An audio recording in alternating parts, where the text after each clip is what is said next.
የልጆቼን ጉዳይ ምን አደርጋለሁ ብዬ ስለው ጌታ ምን አለኝ? ልጆቼን እኔ ያሳድጋቸዋለሁ አለኝ። ራእይ ምን ይፈልጋል? እምነት ይፈልጋል። ራእያቸውን ፈጽመው የሚሄዱ ሰዎች በሙሉ የእምነት ሰዎች ናቸው።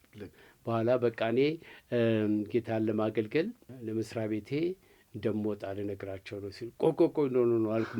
ሃይዌይ ላይ መኪና እየነዳሁ እነዚህ ልጆች ይመጡብኝና አለቅሳለሁ። ደግሞ ካንተ በላይ ካልሆነ ራእይ ያንተ ራእይ ነው እንጂ እግዚአብሔር አይደለም። እግዚአብሔር ከአቅምህ በላይ የሆነ ነገር ነው የሚሰጥህ። ምክንያቱም እሱ ትልቅ ስለሆነ። ጫትቃም ጠጣ ራስን ግደል ይለኝ የነበረው ነገር እንደ ጨርቅ ተነስቶ ሄዳለ። እግዚአብሔር አድሎኛል ምግብ እንደምወዳው እኮ።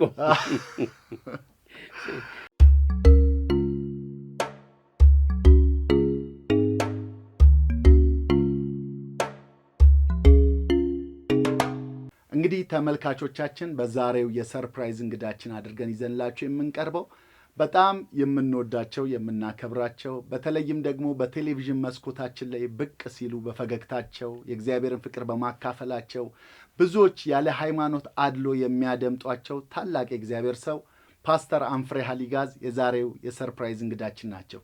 ከእሳቸው ጋር መልካም ቆይታ ይኖረናል። ተከታተሉት። እሺ ፓስተር፣ እንግዲህ በጣም ደስ ብሎኛል ዛሬ ከእርሶ ጋራ የሰርፕራይዝ እንግዳችን ሆነው የተለያዩ ነገሮችን እናነሳለንና እንደው ከጥያቄ ልጀምርና ብዙ ጊዜ የሚባል ነገር አለ፣ ከታላላቅ ወንዶች ጀርባ ታላላቅ ሴቶች አሉ ይባላል። በእርግጥም አሉ። እንደገና ደግሞ በራሳቸው ደግሞ ታላላቅ ሴቶች ደግሞ ምድራችን ላይ አሉ፣ በዓለማችን ላይ አሉና እርሶ ፓስተር የቲን የትዳር አጋሮትን ከዚህ አንጻር እንዴት ነው የሚገልጿት? በጣም ጥሩ ጥያቄ ነው። ሴት ያለ ወንድ፣ ወንድ ያለ ሴትም አይሆንም ብዬ አስባለሁ። እግዚአብሔርም ሰው ብቻውን ይሆን ዘንድ መልካም አይደለም ያለበት ዋናው ምክንያት ሰው ብቻውን ከሆነ የሚጎድለው ነገር ስላለ ነው። ልክ ነው። የኔ ሙሉነት የባለቤቴ አብሮነት፣ እሷ ለኔ በጣም በጣም ማለት እንደው ትልቅ በረከቴ ናት። እግዚአብሔር ከክርስቶስ ኢየሱስ ቀጥሎ የሰጠኝ በረከት የሰጠኝ ትልቅ ስጦታ ሚስቴ ናት። እና በጣም አዋቂ ሰው ናት፣ ማለት ጥበበኛ ሴት ናት። በነገራችን ላይ እሷ ብቻ ሳትሆን ብዙ ሴቶች ጥበበኞች ናቸው። ወንዶች ዝም ብላይ ከላይ ያለውን ነገር ነው የምናየው። እነሱ ግን ውስጥ ገብተው ነው ነገሮችን የሚያዩት። አሁን ሴትና ወንድ እኩል አያይም ነገር ነው። አሁን ስለ አንድ ነገር ሰዎች ስለ ከሌላ አየሁት ብሎ አንድ ወንድ እና አንድ ሴት ቢያዩ ወንድየው እንዴት አየ ብትለው የሚነግርህ ነገር ላይላውን ነው። ሴቶች ግን ዲፕ ውስጥ ገብተው የለበሰውን ልብስ፣ ያደረገው ክራባት፣ ጫማው ሳይቀር ያነጋገሩ ቶን፣ ሁሉ ነገር ዲቴል ናቸው። እና አሁን አንዳንድ ወሬ ስናወራ እኔ ቶሎ ብዬ ካወራሁኝ ነገሩን በቃ ወዲያው ጀምሬ ወዲያው ጨርሰዋለሁ። እሷ ግን በቃ ቀስ ብላ ያንን ሁሉ ዲቴል እና የዲቴል ሰዎች ናቸው። ስለዚህ ማስተዋል አላቸው። እኛ ብዙ ማስተዋል የለንም። አንዳንድ ጊዜ ባለቤቴን አንድ ነገር ስትነግረኝ በጣም ባይሆን ብቆጣም እንኳን እንደው ማልቀበል ቢመስለኝም ዞር ብዬ ግን የተናገረችው ነገር እውነት መሆኑን አገኛለሁ። እና ያው ወንዶች እንግዲህ ኢጎ ስላለን ሴቶች ሲነግሩን ቶሎ ብለን እንትን አንልም፣ ግን ቀስ ብለን ነው የምንቀበለው። እና እውነቱን ለመናገር በቃ ለህይወቴ ሼፕ የሰጠችኝ ቀረጸችኝ፣ በአገልግሎት የረዳችኝ ባለቤቴ ናት። ሁለተኛ ነገር ደግሞ እኔ አገልግሎት በጀመርኩበት ጊዜ ልጆቼ ትናንሾች ነበሩ። የመጀመሪያ ትልቋ ልጄ 6 ዓመት ናት። ትንሹ ልጅ 6 ወር ነው አሜሪካ ነገር ስንሄድ። ስለዚህ እነዚህ ትንንሽ ልጆች አራቱም ትንሽ ልጆች እሷ ባትጠብቃቸው፣ እሷ በቤቱ ባትንከባከብ እኔ ሮጬ ማገልገል አልችልም ነበር። በምንም አይነት አልችልም ነበር። ስለዚህ አንተ አገልግል፣ እኔ የቤቱን ነገር ሁሉ ይዛለሁ ብላ ቤቱን ሁሉ በደንብ ልጆቹን ሁሉ በስነ ስርዓት ይዛ የትምህርት ቤታቸውን፣ ልብሳቸውን፣ ምግባቸውን የኔንም ጭምር። ደግሞ በነገራችን ላይ በጣም ጥሩ ኩክ ናት፣ የምትገርም ብታይ። እና በቃ እግዚአብሔር አድሎኛል ምግብ እንደምወድ አውቀው እና በእውነት እውነት ነው። ብዙ ጊዜ እንዳው አንዳንድ ወንዶች ያለባበሳቸው እንኳን ሚስት የሌላቸውና ወይም ከሚስታቸው ጋር ጥሩ ግንኙነት የሌላቸው አለባበሳቸው እንኳን ያስታውቃል። እኔ አሁን ስንት ክራቫት ታስቀይረኛለች እና ይሄ ልክ አይደለም፣ ሸሚዙም ልክ አይደለም፣ ይህም ይቀየር ያም ይቀየር። የሌላቸው ሰዎች ያስታውቃል፣ አለባበሳቸው ያስታውቃል።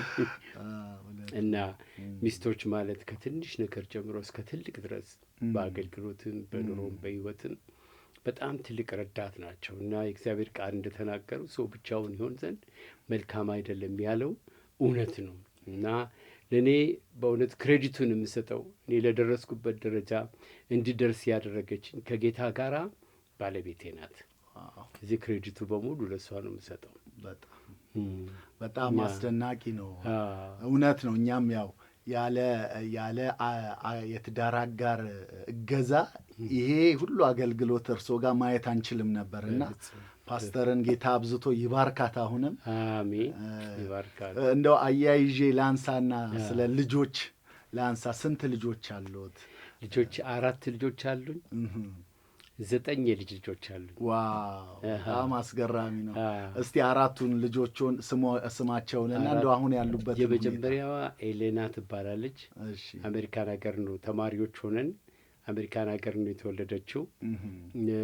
ያሳደግኳት እኔ ማለት እችላለሁ። ምክንያቱም ባለቤቴ ትፈራት ነበረ። ማጠብም ትፈራለች። በቃ እሷንም እንትን ማለት የመጀመሪያ ስለሆነች ምንም የሚነግረን የሚያሳየንም የለም። ዘመድ የለ፣ ቤተሰብ የለ። እኔና እሷ ብቻ ነን ያለነው እና እኔን የመጽሐፍ አንብቤ እንዴት እንደሚታጠብ እንዴት እንደሚል ምናምን እኔ ነበርኩ ማጥባት እንትን ብላትና በጣም በቅርብ በጣም የምወዳት የመጀመሪያ ልጄ በጣም እንደው ከኔ በስተቀር ሰው የወለደም አይመስለኝም ነበር። እና ሁለተኛዋ ልጄ ደግሞ ሊሊ ትባላለች። እሷ እዚህ ነው የተወለደችው።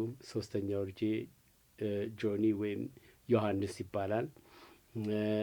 እሱም እንደዚሁ በጣም የተባረከ ልጅ ነው። አራተኛው ልጄ ፖሊ ይባላል። እሱ የመጨረሻ ልጄ ነው። አሁን በቅርቡ አገባ፣ አልወለደም፣ ገና ይወልዳል። ሌሎቹ ግን ሶስት ልጅ ወልደዋል እያንዳንዳቸው። ስለዚህ 9 ልጅ ነው ያለን እና ጌታ ልጆቼን በጣም ባርኮልኛል። ከአሜሪካን ሀገር ጌታ ከኢትዮጵያ ወደ አሜሪካን ሀገር ሂድ ሲለኝ ጌታን አንድ ጥያቄ ጠየቅኩት። እኔ የተማርኩት አሜሪካን ሀገር ነው። ልጆች የሚያድግበት ሀገር አይደለም። ድራግ አለ፣ መጥፎ ልጆች አሉ እና ልጆች በቀላሉ ይበላሻሉ። ሀይ ስኩል መጨረስ እንኳን እያቃታቸው ብዙ ቤተሰቦች ይቸገራሉ።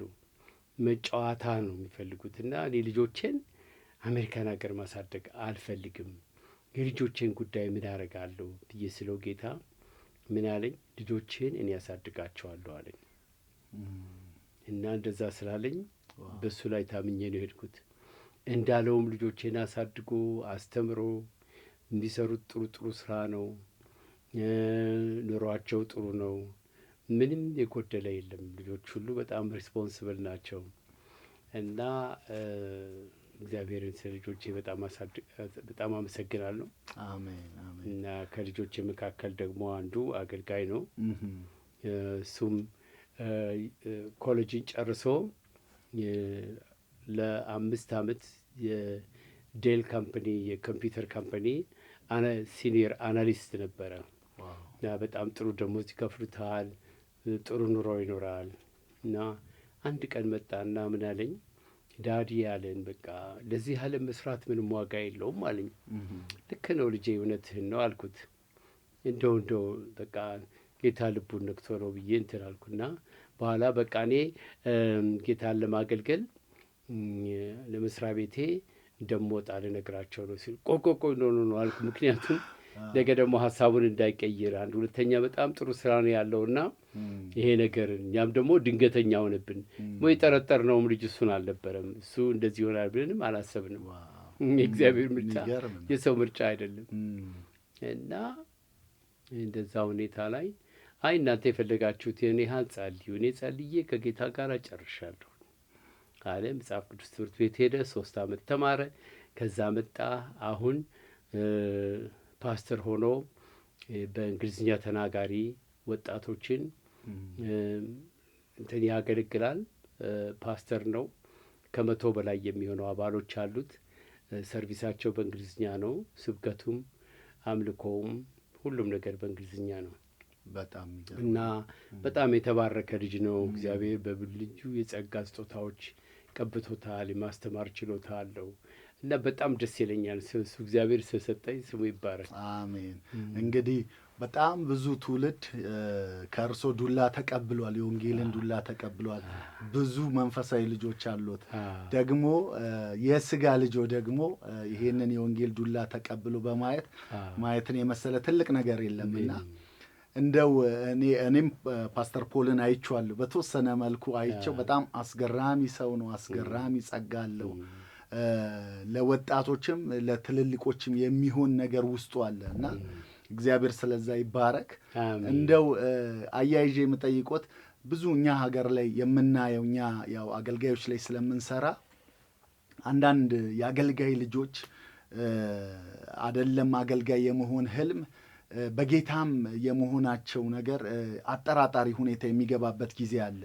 ቤተሰብ አገልጋይ አባቶቻቸው ለልጆቻቸው ትኩረት ካለመስጠት፣ ልጆቻቸው ጋር አገልግሎት በማብዛት በመልካም በተለያየ ክፍለ ሀገር እየወጡ እያገለገሉ ግን ቤታቸውን በሚገባ ያልያዙ አሉና እንደው ልጆቻቸውና የትዳር አጋሮቻቸውን አገልጋይ እንዴት መያዝ አለባቸው? እኔ 2 ነገር እመለከታለሁ አገልጋይ ማድረግ ያለበት። ይሄን ስናገርን ያድርግ ያለው ማለት አይደለም፣ ግን ከሁኔታዎች ላይ በሰዎችም ሕይወት ሳየው በራሴም ሕይወት ሳየው 2 ነገሮች፣ አንደኛው የአገልጋይ ፕራዮሪቲ የመጀመሪያው እግዚአብሔር ሲሆን፣ ሁለተኛው ቤተሰብ፣ ሶስተኛው አገልግሎት ነው መሆን ያለበት። ብዙ አገልጋዮች አንደኛውን እግዚአብሔር፣ ሁለተኛውን አገልግሎት፣ ሶስተኛውን ቤተሰብ ነው የሚያደርጉት። ያ ደግሞ ኦርደሩ ትክክል አይደለም። ምክንያቱም ሰው ቤተሰቡን ካላገለገለ የውጩን ሰው እንዴት ሊያገለግል ይችላል? ልክ ነው። እና የመጀመሪያ ኃላፊነታችን ልጆቻችን፣ ቤተሰባችን ናቸው። ልክ ነው። ለቤት ብዙ አገልጋዮች ለቤተሰቦቻቸው ጥንቃቄ አይሰጡም። ምንድን ነው በቃ አገልግሎት እና እግዚአብሔርን መውደድና አገልግሎትን መውደድ አንድ አድርገው ነው የሚያዩት። እግዚአብሔርን መውደድ የግል ጉዳይ ነው። በግል ከጌታ ጋር ያለ ህይወት፣ የጸሎት ህይወትህ፣ የአምልኮ ህይወትህ፣ ከቃሉ ጋር ያለው ግንኙነትህ፣ እግዚአብሔርን መፍራት፣ እግዚአብሔርን መውደድህ ነው። አገልግሎት ደግሞ ሰውን ማገልገል ነው። እግዚአብሔርን መውደድ እግዚአብሔርን ማገልገል ነው። አገልግሎት ሰውን ማገልገል ነው። ሁለቱ የተለያየ ነው። ስለዚህ ሰውን በምናገለግልበት ጊዜ በመጀመሪያ ማገልገል ያለብን ቤተሰቦቻችን፣ ከቤተሰቦቻችን ቀጥሎ ሌሎችን ሰዎች እናገለግላለን። እና ተዋረዱ ትክክል አይደለም፣ መስተካከል አለበት።